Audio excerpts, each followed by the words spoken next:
When getting your domain, should you choose .com, .ph, or .com.ph? I'm going to answer that in this video.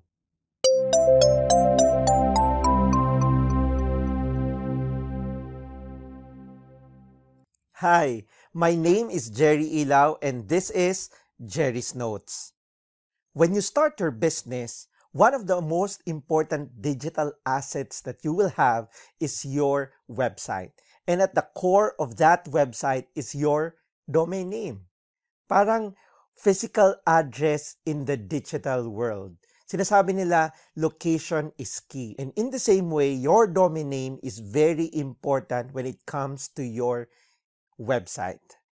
And the most common question that I get from first-time entrepreneurs regarding this is, should they choose .com domain, a .ph domain, or a .com.ph domain?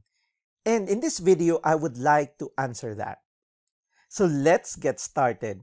First, if you ask me, my advice is choose a .com domain because it's more universally known. So whether you're here in the Philippines or in other countries, they know the .com domain. So very important yun. And also, you can target the global market later on. So if you want to expand to other countries, wala kang magiging problema if you have a .com domain.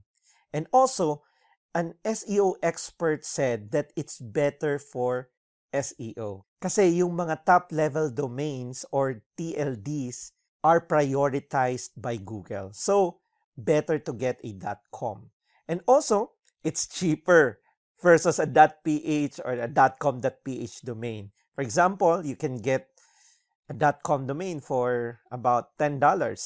Pero yung .ph or kaya .com.ph, mga $35 per year. So, mas maganda talaga na .com siya.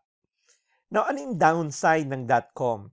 Well, it's really hard to get a .com domain. Kasi halos naubos na yung mga .com domain. So, you really have to be creative when it comes to thinking about your domain name. Kasi if it's just a common name, I'm sure nakuha na yon. Okay? So, you have to be creative.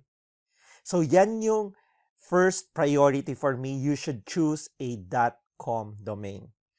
Ngayon, ano naman yung instances when you can choose a .ph? Okay, so yung second option is a .ph domain.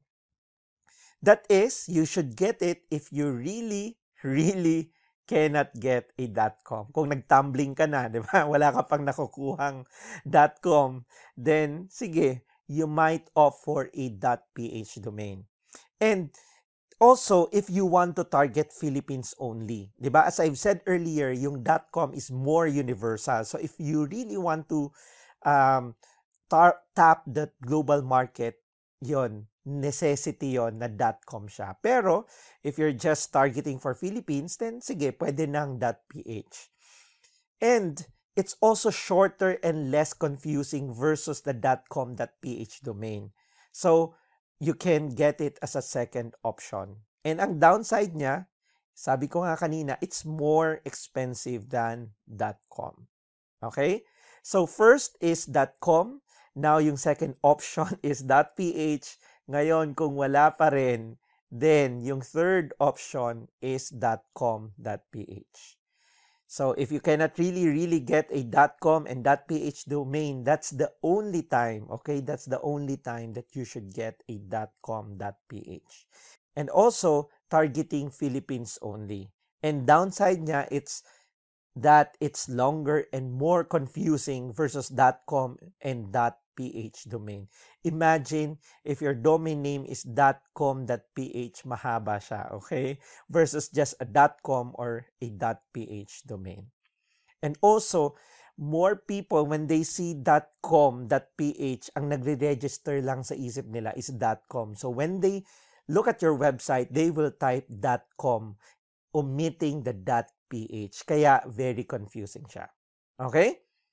So that is my advice. If you can get a .com, you should really try to get a .com. Kung wala, you can settle for .ph, and third option lang is .com and .ph. Okay?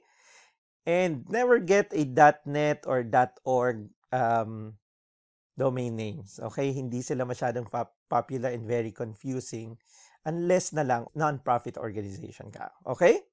So if you want more tips, please subscribe to this channel. Ayan yung arrow. You can click that to subscribe, and also please press the like button. Okay? And also, you can join our private Facebook group for more tips and interaction on how you can start and grow your business. Just go to www.facebook.com/groups/Lipreneur.